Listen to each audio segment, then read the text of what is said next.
Hi, welcome to this week's sketchbook tour. So, much like last week's, it's going to be me looking through another file of loose leaf drawings, doodles, sketches, mostly from up to 10 years ago, but there are some subtly newer things, more recent things, but they're all doodles and sketches, all pretty abstract or imaginative, experimental, the kind of things that I typically draw when left to my own devices. No references, typically, for 99% of these things. They are just me experimenting with typically faces, characters.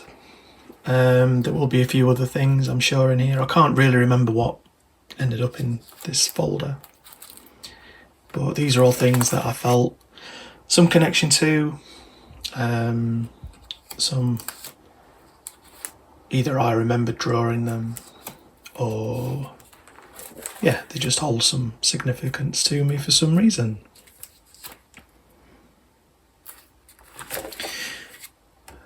So much like the last file, it is mostly portraits, figures, but every now and again there will be things like this where I decided on a theme and then went into that sort of head first. So this was a horror-based project that I did. It's a bat. So it's going to be a werewolf, but if a werewolf was a pug. I don't know if that really ever came across, but that was the idea. This is more of a sci-fi thing. Cryptids, another sci-fi. Another horror-based thing, like a witch of the woods or whatever. This is from a album cover, something of my own in terms of the music. This is, well, both of these, potentially the older thing, the oldest things in here. There might be something else that predates it, but yeah, these are probably from like 9 years ago. And I think I mentioned before, people used to ask if Egon Schiele was an inspiration, but he really wasn't. Like, I really admire his work, but at the time I drew this, I didn't really know who he was. These were drawn at a time where I was hugely ignorant to other artists, and drawing was just something that I did because it sort of felt good to do it. It was a release and a way to express myself. As it should be, I think.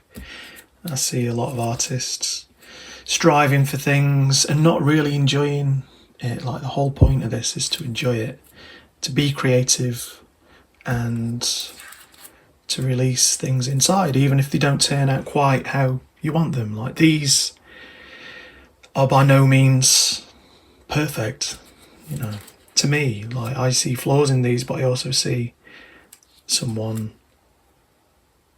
or myself expressing myself. So, and it's more in love. I'm more in love with the process, especially more than ever, than the result. So, but yeah, to be creative, to experiment, you know, adding bits of colour. That was me experimenting. That's not something I typically do. Me drawing a frog with a very unusual human body, you know, as like this.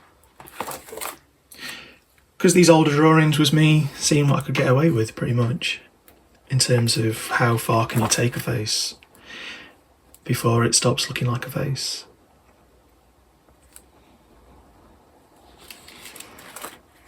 And as I said in the last video, probably, you know, the human form, everything from the face to the body to, you know, anything human has always sort of interested me. In terms of drawing, it's always been my go-to. If I doodle, I typically doodle a face. concept design for my comic. That leads into an old pencil sketch, which leads into me playing around with colour again. And much how the face and the body is an abstraction. I think if I was going to do colour, or typically when I did colour, it was typically quite abstract. Now these are some very old sort of self-portrait type things of when I was not in the best of frames of mind. So I've kept these as a reminder of, it's okay to not be okay, And through creativity, you can release some of that pain, frustration, sadness. Some more character designs for a project that I started maybe 12, 13 years ago, called Major Gubbins. That typically that went nowhere, but it was more of a comedy based thing. A chap who ended up looking a bit like Donald Trump for some reason or another. This is one of my this drawing is what made me begin the current comic book graphic novel project. This was like the inception of it. This character, who was drastically changed, but this was like the first time I'd drawn a character and then thought there might be a story here,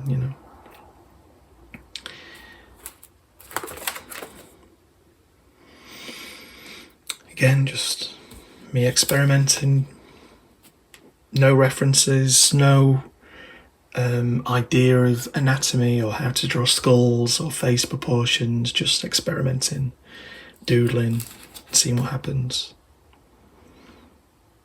And you can, or I feel like you could, because I know I have, you can learn a lot by just doing that.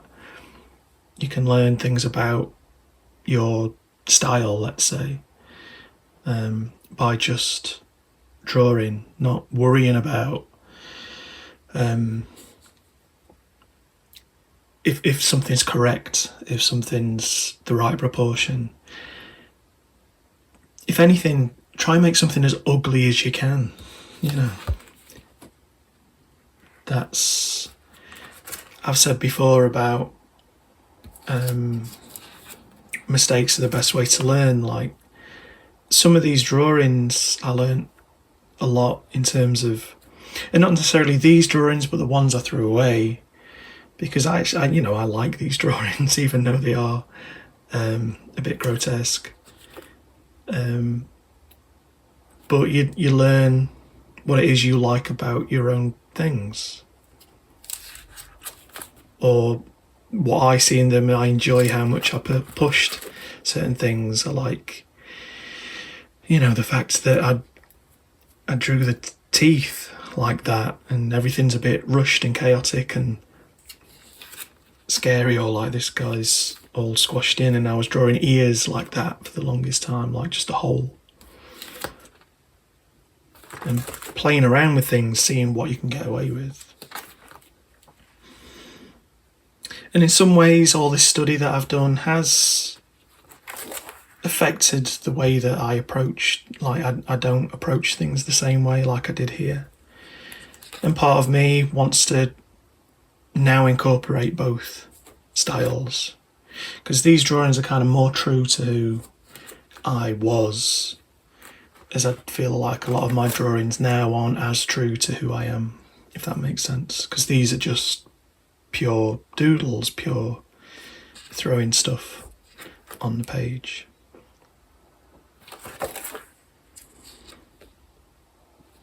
This was for a project that I did with someone. This is something I did for a band that I really liked on SoundCloud, Mock Church. Some more character studies from my current comic book, Scrambled Eggs. So these are some of the first concepts that I did, or anything that sort of looked kind of like a finished sketch. And as I've said before, the story's changed, the characters have changed an awful lot since I drew these. But this is two astronauts, if you can't tell because that's sort of the wrong orientation, but for a album cover I did, I think. I think these might have been from a reference, but I was sort of doing my thing with them. Kind of before I really started truly trying to replicate something from a reference, be that a photo or something in front of me. Now these are incredibly, well, not incredibly old, they're not, but these are things from 10 years ago.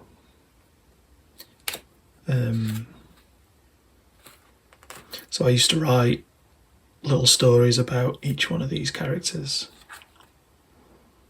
This was loosely based on a neighbour that I used to have. She was like in her late 90s, really sweet old lady.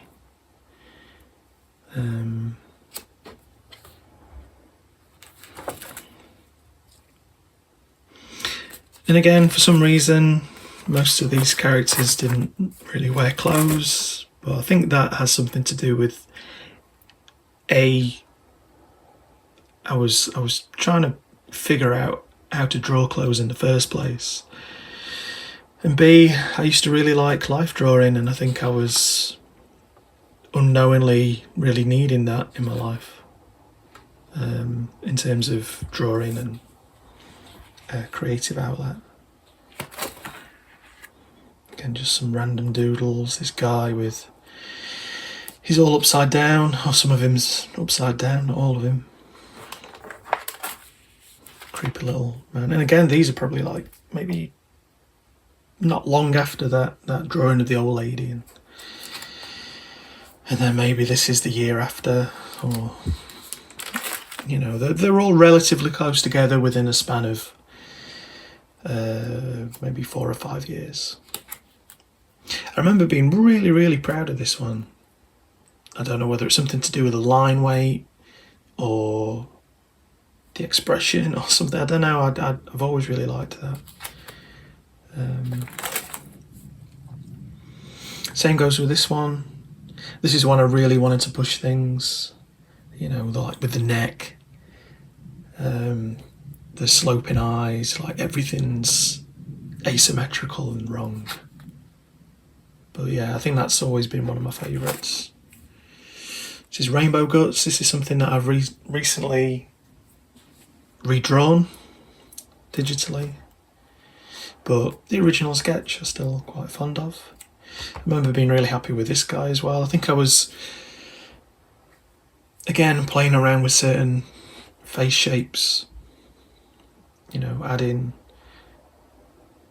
rough lines, and you know, these things never took me very long to draw, so I'd reel off a bunch, and then there was always one or two that felt really energetic and sort of different.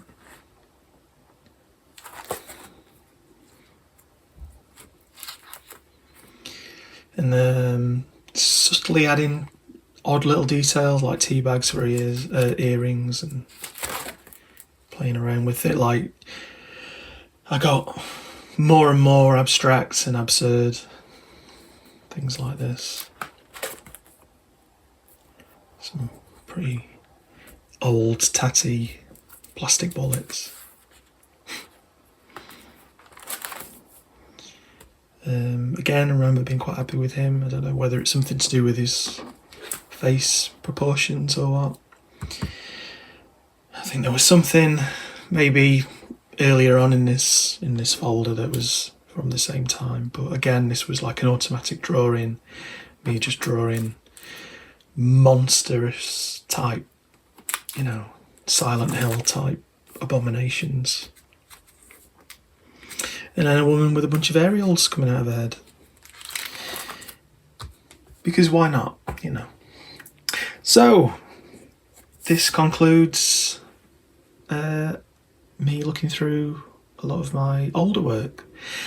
So I don't really have anything that's older than this, minus the odd sketchbook, which I might dig out at some point in the future for one of these videos. But yeah, there you go. So hopefully next week it'll be a more recent sketchbook. As I mentioned before, I am very soon moving house. I've been saying that for the longest time, but no, it should be happening next week.